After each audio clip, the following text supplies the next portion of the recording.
We're thrilled to share one of our favorite cities of all time, Verona, Italy. It's famous for being the setting of Shakespeare's tragic love story Romeo and Juliet, but it is so much more.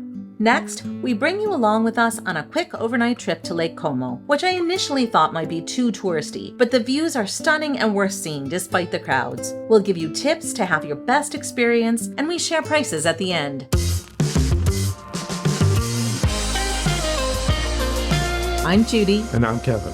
Welcome back to Finding Gina Marie, where we share our lives as full-time travelers and the connections we make along the way. So this is the last long leg of our trip. We're here in lovely Verona, and we're super excited to share some of our favorite places here with our daughter. We're hoping the weather's good because it was a little cloudy and rainy in the forecast, but I don't know, it's kind of chilly right now. So that's fine. Moving luggage, chilly is fine. That's true. This is our third time visiting Verona. You can catch a bit of it in our 6 Cities in 12 Days video. It's one of the cities we were considering as a home base before we decided to be full-time travelers. It still holds a huge piece of our hearts, so that's why we're looking forward to sharing it with you and our daughter. If you're walking from the train station into Central Storico, don't be misled by its nondescript appearance. You'll experience medieval and Renaissance influences in no time. We needed a 2-bedroom Airbnb, which upped the price compared to what we'd typically pay. It was a great location close to the arena and Piazza Bra, but we're noticing that pricing for Verona has been going up, unfortunately. Piazza Bra is the largest public square in Verona. The walk up to it in the evening feels a bit like you're in Van Gogh's Café Terrace at night. Sip your Aperol Spritz and enjoy some midday snacks while getting a great view of Verona's Roman amphitheater that dates back to the 1st century AD. Its acoustics are impressive for both musicians and concertgoers. As you'd expect, the arena has hosted an annual opera festival since the late 1800s, but it's also hosted David Bowie, Elton John, Deep Purple, Stevie Wonder, and Celine Dion. Between Piazza Bra and Piazza Erbe is Via Mazzini, Verona's main shopping street. It's got high-end fashion brands and Italian designer boutiques. But there's also delicious gelato here.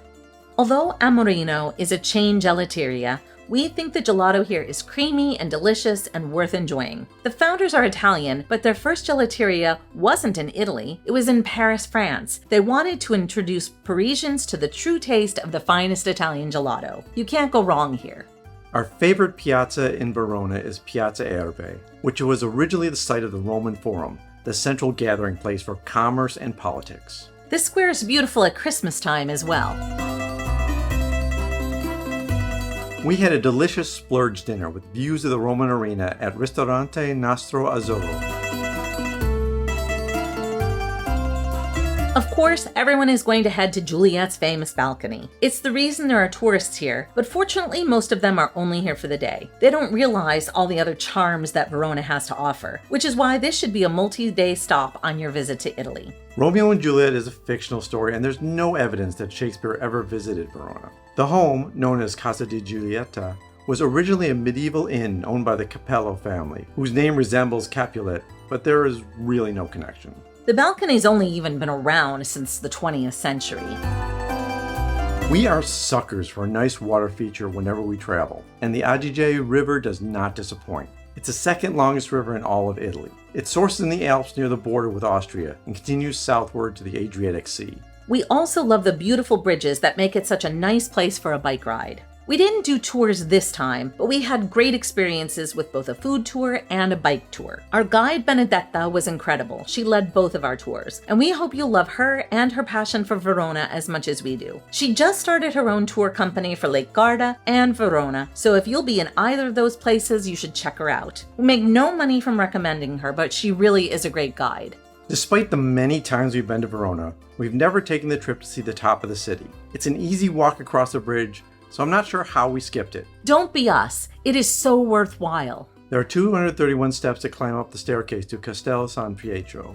The views are spectacular. But why climb when you can take the funiculare? There's someone to help at the ticket machines if you need it, but they're pretty straightforward to use.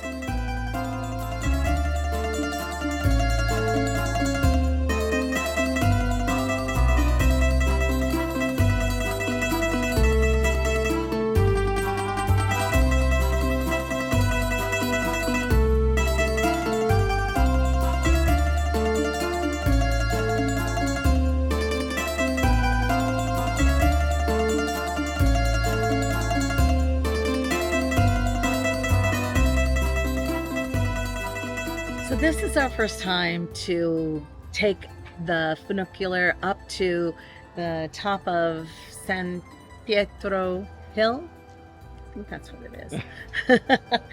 It's exquisite. Oh my goodness. I had forgotten just how beautiful Verona is. It is so beautiful. Around every corner. You know, you just keep walking through the city. It's like, oh, that's right. This looks beautiful. And now we're looking over the river and we're looking over the hillside. It's just gorgeous.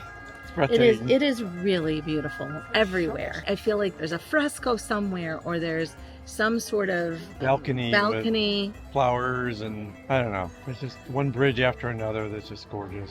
Yeah, this is like a hidden gem, and people will skip Verona in order to go to Venice, which is great. Yeah, that's fine. We love Verona. Us who are just really enjoying it. The crowds are not overwhelming here either. That's beautiful. Great place to come. Photographs everywhere.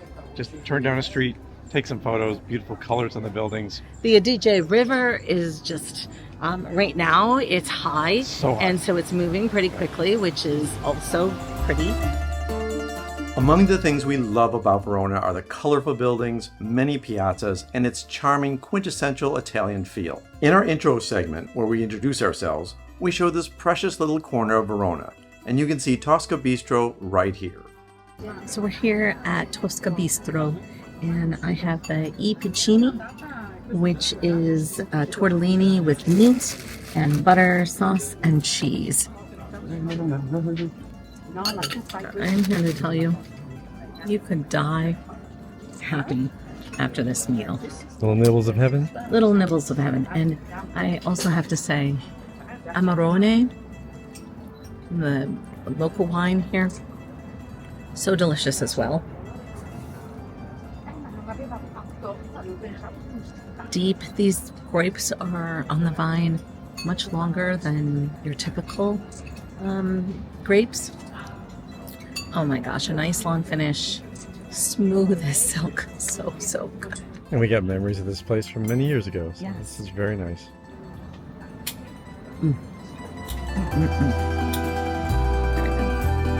Our daughter wanted to take a day trip to Lake Como, but we decided it made more sense to arrive the night before and give ourselves a bit more time there. She booked an apartment for us for one night in Bellagio, which is considered the pearl of Lake Como. We kept our Airbnb in Verona, so we only took light backpacks with us, which was more convenient than lugging suitcases. Judy and I would have preferred to go to Lake Garda because we heard it was equally beautiful but less crowded and less expensive.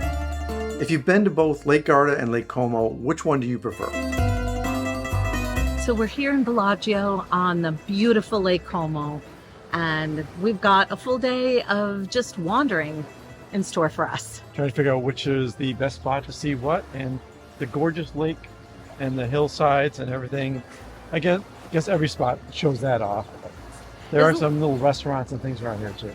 Yeah, it's a little tricky for us because it was rainy when we came in last night, and it was very chilly this morning, so we were kind of second guessing our life choices. But the day is turning out to be sunny and warm, still enough to need a little bit of a coat. But we've got our luggage stored in a locker for the day, so we are a bit unencumbered and can just really explore. And if you're coming here, getting from Como Station up to the other spots around Lake Como are a little tricky. It's all slow going. Cars are expensive. Renting a car can be €150. So Not renting a car, that was just sorry. Hiring a driver can be €150. a taxi. Yeah. So just plan ahead on how much time you're going to spend here and how much money you're going to spend. We took a train from Verona to Lake Como, and then our apartment hooked us up with a private driver. However, I did not love the twisty, adrenaline junkie route we had to take, especially in the rain. The driver's price was cheaper than a regular taxi, but the better plan would have been to take a train from Verona to Milan, and then catch a 1-hour train to Varenna, have that be our home base, and then just take a ferry to see Bellagio. We ended up storing our suitcases in a locker in Bellagio, but it meant we had to backtrack, which wasn't ideal. The early morning ferry lulled us into a false expectation about how easy it would be to get between towns. As the day progressed, the lines got longer, and as you know if you ever watched our episodes from Amalfi, there's not a great queuing system in Italy, and it's every person for themselves. Bellagio is beautiful and feels sophisticated with its luxury hotels, boutiques, and fine dining. It's a great central location where the lake's two southern arms meet and offers panoramic views of the lake and the Alps. Our apartment was at the top of the famous steps called Salita Serbelloni. Ideally, we would have arrived earlier in the day, and it wouldn't have been raining when we arrived. The steep but picturesque steps are lined with local boutiques, cafes, and restaurants.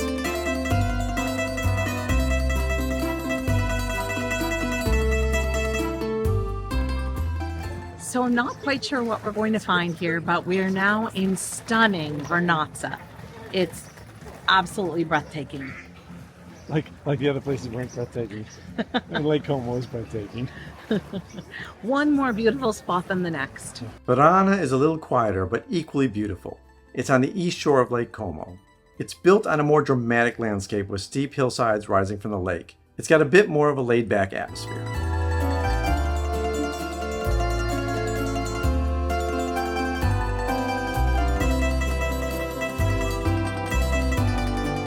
You won't want to miss Il Giardino Botanico at Hotel Villa Cipresi. There's a fee to wander through their walking paths that descend the edge of Lake Como.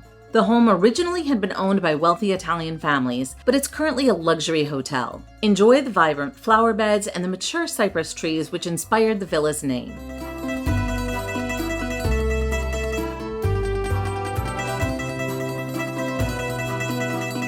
Afterwards, we highly recommend you also visit Villa Monastero, which was a convent built in the 12th century. You can choose to visit the House Museum or the Botanical Gardens. We opted to skip the House Museum and focused on wandering through the natural outdoor beauty. The convent was converted into a private residence in the late 1900s, and that's where the gardens were developed. The garden spans 2 kilometers along the lake. You'll also find statues, fountains, and other architectural elements. This is such a beautiful place that you can rent out various spaces for private photo shoots, which we saw someone do. Prices for an hour are €300 and up, and various areas can be rented for wedding proposals as well, which is magical but not cheap. In fact, we got kicked out of the place while they were trying to take these pictures. Money talks. This is the craziest train track I've seen. The platform here is between 2 tracks, which means it's very narrow, and it seems like everyone's getting on the train to Milan, like us. There's just no room, and there's only one spot to cross the tracks. That's right near me. A little bit chaotic here. We'll see what happens when the train pulls up. Hope it goes smoothly. As you can see, our plan for leaving Lake Como by train wasn't perfect. We left around 6:30 p.m., but so did everyone else. It's still cheaper and faster to use the Trenord train line than a ferry or taxi to the Como San Giovanni station. But late afternoon trains are overcrowded. Even if the first track isn't used, there's something very wrong about this. Oh my god. This is a great way for someone to get pushed off. Yeah. A better solution would be to spend 2 nights in Varenna, visit the other spots by ferry or train during your time, and leave around lunchtime by train to Milan. Okay, let's be nice, everyone. Simpatica.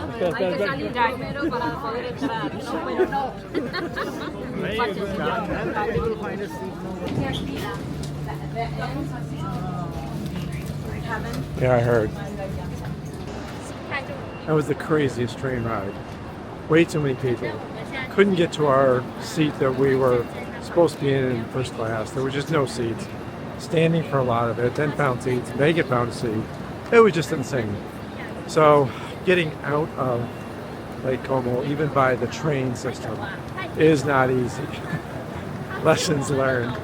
So what did all of this cost? For 4 nights in Verona, we paid $659.58, which breaks down to be $164.90 per night. Our Bellagio apartment through Booking.com cost our daughter $208 for 1 night. It was an unexpected treat, but it gave us more time in Lake Como, so it was worth a splurge. Our Italo train from Firenze to Verona was €154 for 3 people on first class. It's much nicer than Trenitalia's first class seats, and it includes a snack. Trenitalia's train from Verona to Como San Giovanni station was 132 euro. Our return train from Varenna to Milano Centrale on Trenord was 33 euro. And then our Trenitalia train from Milano Centrale station back to Verona was 144 euro 30. Our driver from Lake Como to Bellagio cost us 80 euro, but it would have been closer to 150 euro for a taxi. So the route we did on the return ended up being cheaper than the route to get there and was much more straightforward. We purchased one-day ferry tickets for Lake Como for 15 euro a piece, and that allowed for transfers between each town. Caffè Anselmi in Piazza Erbe cost 42 euro 50, which covered a Bellini at 9 euro, a Hugo Spritz and a Spritz Misto at 6.50 a piece, and mixed tray of breads and cheeses. The coperto of 2 euro 50 covered all three of us. Wine at Ristorante Nastro Azzurro was 28 euro for a bottle, and Kevin's Linguini Astice was 28 euro. Tagliatelle a finfe were 17 euro a piece, and tiramisu to share was 6 euro. Coperto was 2 euro per person. With a bottle of water, the total bill was 105 euro. Gelato at Amrino cost 4 euro a piece. Macarons were another 3 euro 80 for both. Dinner at Tosca Bistro cost 80 euro 60. Coperto was 3 euro a piece. My tortellini was 14 euro 50. Kevin's Manzo Tagliata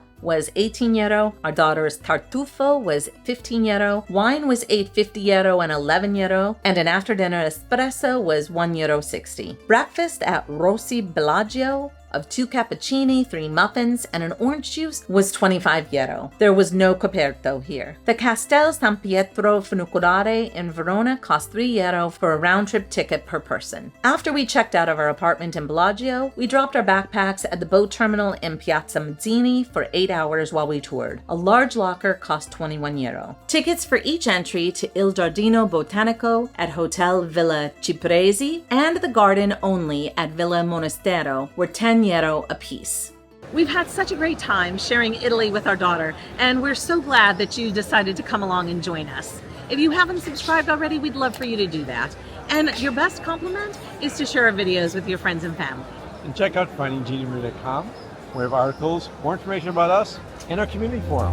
Until next time. Until next time.